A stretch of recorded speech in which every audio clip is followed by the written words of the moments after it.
once again. Previously, we treated social mobility. That is to say, how one can rise from one status to another status, either horizontally or perpendicularly. But now we want to do something on that is change, social change. How can you change from being from low level to high level? That is when we're talking about class system. We said the class system is an open system. Somebody can come in and go out. You can climb the ladder, but it's only in this socially or in this inherited status, like the case, the estate, and the slave system that are determined. They are hereditary. There is no you cannot go in and cannot come out. When you are born into a case or you are a slave, your life is determined by that condition of your birth or by that position as a slave. It is controlled by your owner can do whatever he likes to do. You don't have any civil right. You don't have any claim under the law because you are regarded as a slave, as a property. But in the case system, you are just you are marginalized, you are discriminated against. You know the type of people you mix with, the type of people you talk to, the type of food you eat, and the type of job you do is determined by your by your by your position in the case. But this case also they have functions that perform. So it is that function that you perform is the one that will determine your life, how you are going to live your life. So, but now we want to go to we have treated the mobility. Some people can in the class system, which Nigeria is, you can move from one level to the other. And we have shown you that education can actually be a catalyst, can really help you, can serve as an impetus for you to live and sometimes bring the entire family out of poverty to limelight, out of being illiterate to literacy. They can become second class citizens through your effort in academics. But now we are going to deal with education, how education helps social change. And this social change is not only from mobility to we have told you right from the beginning that society is dynamic. The society is a changing one. It is not static. Society is not static, and yet it is it is it is enduring and lasting. Because if we don't have things that will be stable, that will be lasting in our culture, then the whole thing will become chaotic and riotous. Because if the value we hold today, tomorrow we change it. The value we hold when we were young, today we say, okay, that is no longer old. Although there is modification, and that is also what we call social change. The value you had when you were young is maybe with you today, but perhaps modified. So there are some things that really necessitate changing social change. We have said it. New technological discovery can change people's social outlook. New social awareness can change it, can change your social outlook. And some situations also that can change like war in Nigeria. After the civil war of 1977 to 1967 to 1970, Nigeria became aware of new social order. They will now find ourselves in a new Nigeria. Nigeria that was before the war is different from the Nigeria that is after the war. So Nigeria education had to react to that changing social order. Where this time around we need unity, we need reconstruction, we need rehabilitation, we need integration, we need unity. So education now was tailored towards meeting the needs that arose immediately after the war. So the society is not stagnant. Education itself is not stagnant. So both it is dynamic. Society also is not static. It is dynamic. So I said dynamism holds for both education and society. Sometimes what is held as knowledge today may be dropped if there is new discovery, new technology that will prove the former knowledge held to be faulty. So then society also needs to be susceptible to change. They need to embrace change in order to move forward, in order to improve, in order to develop the society. Society must also change. They move from one level to another socially. And when we talk of social change, it cut across all phases of human life. When you talk of agriculture, when you talk of commerce, when you talk of religion, when you talk of everything is can be grouped under sociology. It is social. Anything that affects people, either your personal, individual, or collectively, is social. So social change, institutions, we have social institutions. So it is modifying, it is dropping the addition sums and embracing some at some point. The same thing with education. At some point, you discard what you feel it is knowledge, and you pick the one that is more valid, that is more valid because of new discovery of in technology.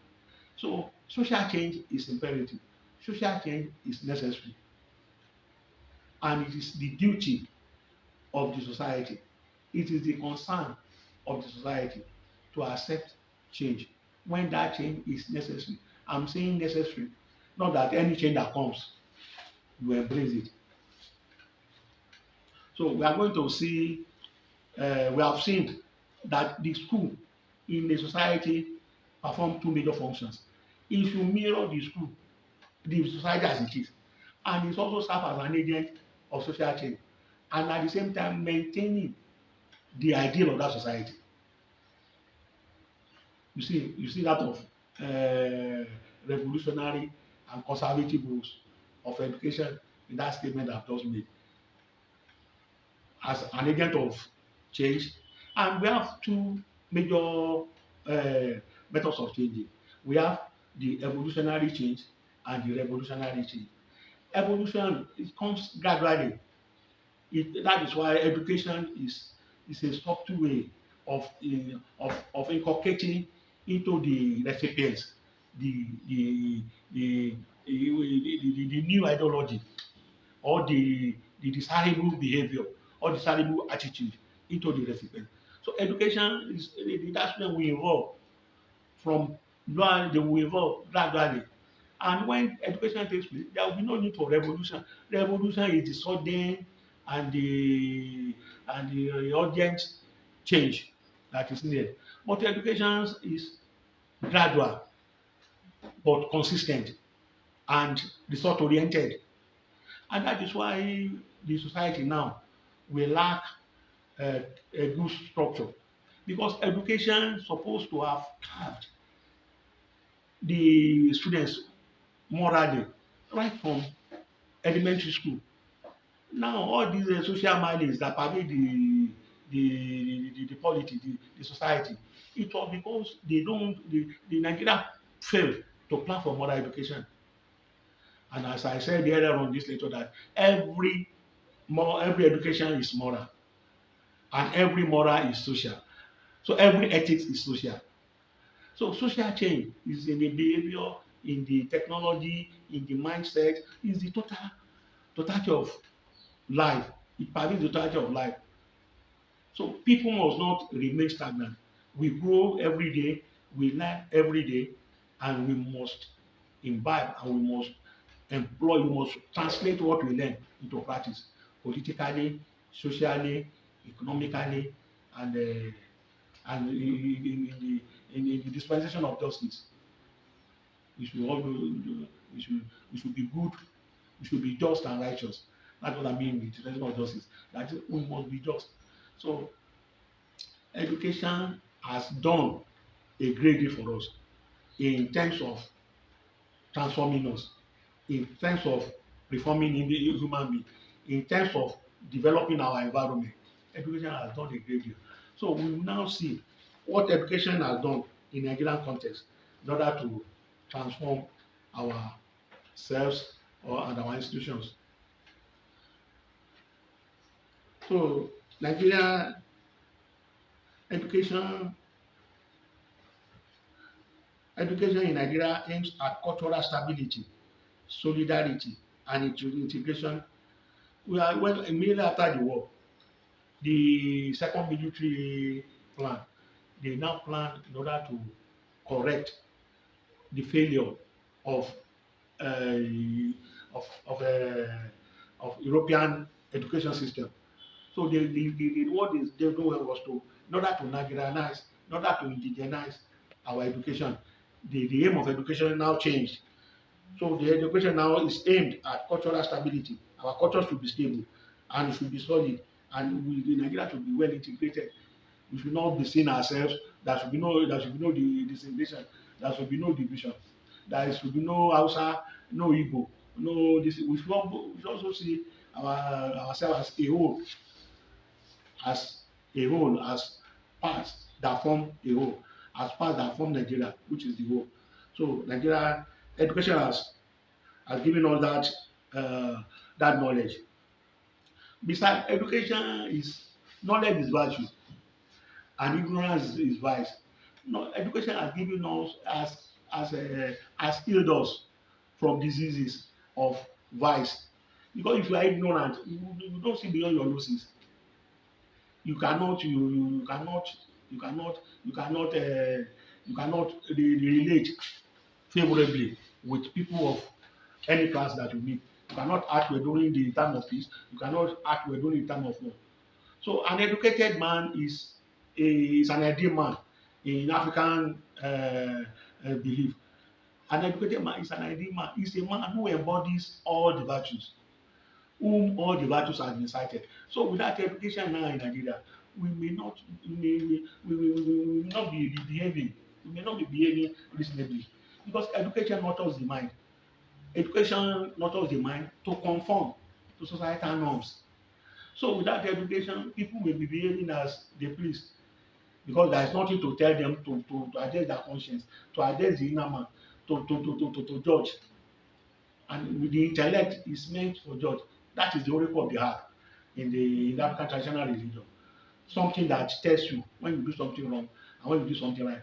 It is education that nurtures that conscience in you, that makes you to be able to select, to do, to know what is right, and to help you to be able to do it.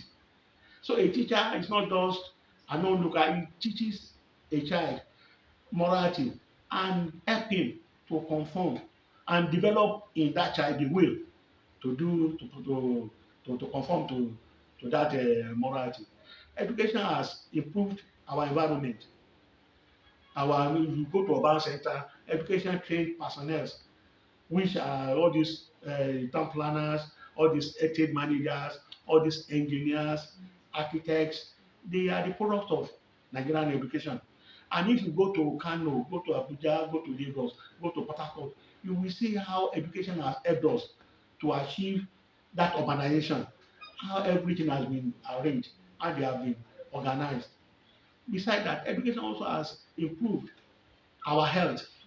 Education trained doctors, nurses, laboratory technicians, and other paramedical staff that with all the diseases that will kill us back in those centuries, the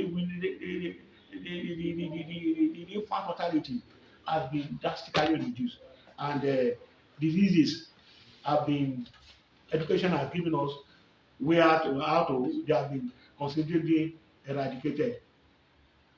Education also has also helped us politically. We have political education. It has given us the intellect. That's it has helped our intellect to be able to make right choices in our election, so that we will be able to say yes, we can judge now, because we have the wherewithal, we have the knowledge, we can assess, we can appraise, we can evaluate people's attitude, people's behavior before we vote. So education has helped us to be able to select reasonably and wisely. So through political education. So education has also helped us politically. Socially also, education teaches our culture in schools.